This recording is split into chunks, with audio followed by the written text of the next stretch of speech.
Brad Pitt opened the door, and his face went white. Standing in front of him was Mike Tyson, the baddest man on the planet, at his own wife's house, and Brad wasn't supposed to be there. What happened in the next 90 seconds could have ended Brad Pitt's life.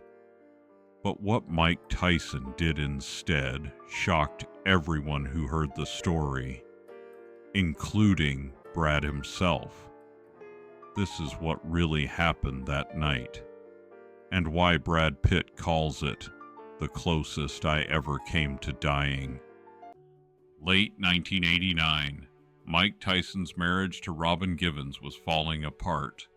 Not quietly, not privately, publicly, brutally. On national television, Robin had called Mike manic depressive and said she was scared of him. The whole world watched their marriage disintegrate in real time. Mike was 23 years old, undisputed heavyweight champion, the most feared fighter on the planet. But at home, he was powerless. Robin and her mother, Ruth Roper, controlled everything: his money, his schedule, his life. "I was so in love with her," Mike would later say in interviews. "So in love that I couldn't see what everyone else saw, that she was using me." The divorce was messy. The lawyers were circling. Robin had already moved out of their mansion and into a separate house, a house Mike was paying for. He'd call her, try to fix things, try to save what was left, but she wouldn't answer. But what Mike didn't know was that Robin wasn't alone. One evening, Mike decided he needed to see her.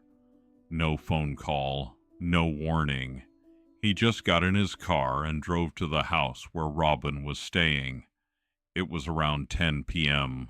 The lights were on. Her car was in the driveway. Mike walked up to the door, knocked. No answer. He knocked again, harder this time. Still nothing. Then he heard voices inside. Laughter. A man's voice. Mike's jaw clenched. That old Brooklyn rage started bubbling up. The rage Cus D'Amato had taught him to control. The rage that made men quit in the ring before the fight even started. He tried the door. It was unlocked. He pushed it open. Mike stepped inside. The house was quiet now. The laughter had stopped. He walked through the hallway toward the living room, his footsteps heavy, deliberate. Then he saw them. Robin was sitting on the couch, and next to her, looking extremely comfortable, was a young actor Mike had seen on TV. Handsome, charming, famous. His name was Brad Pitt. Brad was 26 years old at the time. He'd just finished filming Thelma and Louise, the movie that would make him a star. But right now, in this moment, he wasn't a movie star. He was just a guy who realized he'd made a catastrophic mistake. The room froze. Robin's face went pale. Brad's face went white. Mike stood in the doorway, staring, not saying a word, just staring with those dead eyes, the same eyes that made Michael Spinks quit, the same eyes that broke Trevor Berbick. And in that moment, Brad Pitt knew he was looking at death. "Mike," Robin finally said, her voice shaking, "what are you doing here?" Mike didn't look at her. His eyes were locked on Brad. "Who's this?" Mike asked. His voice was calm. Too calm, the kind of calm that comes right before an explosion. Brad stood up. His hands were slightly raised, not quite surrender, but close. "Mike, man, his voice cracked. "I didn't know she was still.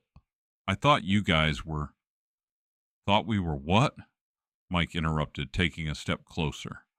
Brad took a step back. He was 6 feet tall, athletic, good-looking, but none of that mattered. Mike Tyson was 5 feet 10 inches, 220 pounds of muscle and rage, and everyone in that room knew that if Mike wanted to, He could kill Brad with one punch. Mike, please, Robin said, standing up now. Don't do something you'll regret. Mike laughed. Not a happy laugh, a bitter, broken laugh. Regret? You want to talk about regret? He looked at Robin for the first time. I married you. That's my regret. Then he looked back at Brad. You. Brad swallowed hard. Yeah? You know who I am? Yeah, man. I know who you are. Then you know what I can do to you. It wasn't a question. It was a fact. Brad nodded slowly. His hands were shaking. Mike, man, I'm sorry. I really am. I didn't mean any disrespect. If you'd known what? Mike stepped closer. They were now just a few feet apart. If you'd known I was still in love with my wife, if you'd known I was still trying to save my marriage, if you'd known that I come home every night to an empty house because she left me. Brad didn't have an answer. What could he say? Mike was close enough now to reach out and grab him, close enough to throw a punch, close enough to end this. And everyone in that room, Mike, Robin, Brad, knew it. You're a lucky man, Mike said quietly. You know why? Brad shook his head. Because I'm tired. Mike's voice cracked, not with anger, with exhaustion, with sadness. I'm so tired of being angry. I'm tired of fighting. I'm tired of hurting people. Mike took a step back. He looked at Robin, then at Brad, then back at Robin. You want him? Mike asked Robin. Is that what this is? Robin didn't answer. She didn't need to. Her silence said everything. Mike nodded slowly, understanding. Okay. Brad blinked, confused. Okay. Mike turned to Brad. I could kill you right now. You know that, right? One punch. That's all it would take. You'd be dead before you hit the floor. Brad nodded, tears forming in his eyes. I know. But I'm not gonna do that, Mike said. You know why? Brad shook his head. Because I'm not the monster everyone thinks I am. The room was completely silent. The tension that had been suffocating them moments ago began to ease, just slightly. Mike looked at Brad with something that wasn't quite anger anymore. It was closer to pity. You think you're lucky right now being with her. You think you won something. But you didn't win anything, man. You just inherited my nightmare. Mike turned to Robin. You destroyed me. You took everything from me. My money, my reputation, my peace. And you know what? I let you. Because I loved you. But I'm done now. Mike walked toward the door. Then he stopped and turned back to Brad one more time. You want some advice? Brad nodded. Run, Mike said. Run as far away from this woman as you can, because she'll destroy you too. Then Mike Tyson walked out of that house, got in his car, and drove away. He didn't throw a punch, didn't break anything, didn't hurt anyone. He just left. Brad Pitt later told this story in interviews, though he usually left out the most terrifying parts. Mike Tyson caught me with his wife, Brad said years later, or his ex-wife.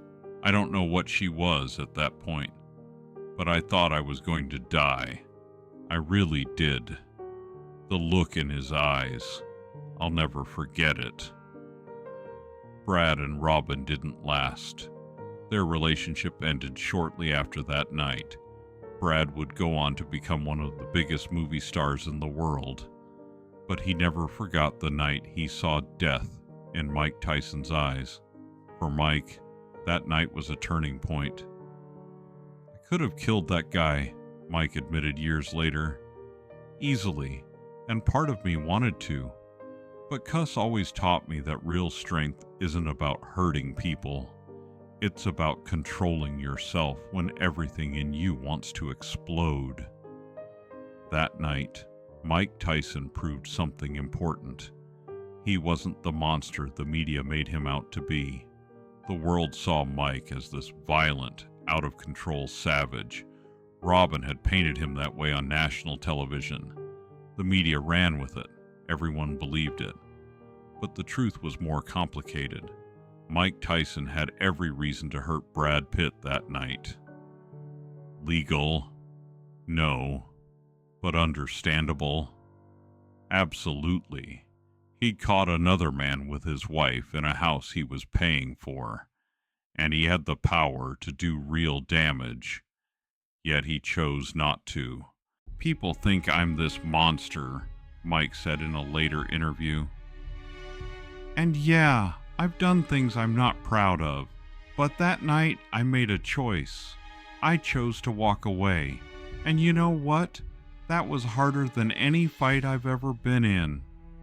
The story of Mike Tyson and Brad Pitt isn't really about Brad Pitt at all.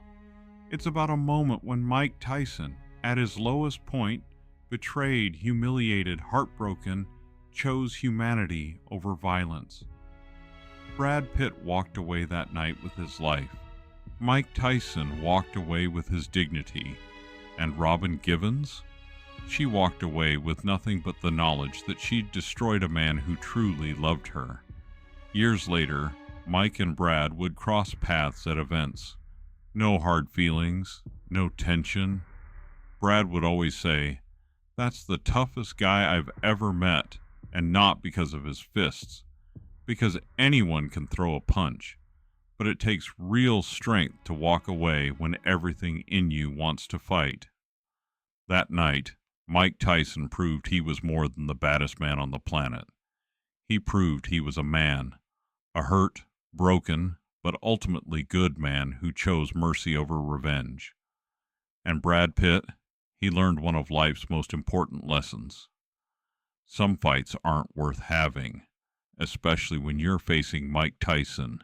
If this incredible story of restraint and humanity moved you, make sure to subscribe and share this video. Have you ever chosen to walk away from a fight you could have won? Let us know in the comments. In the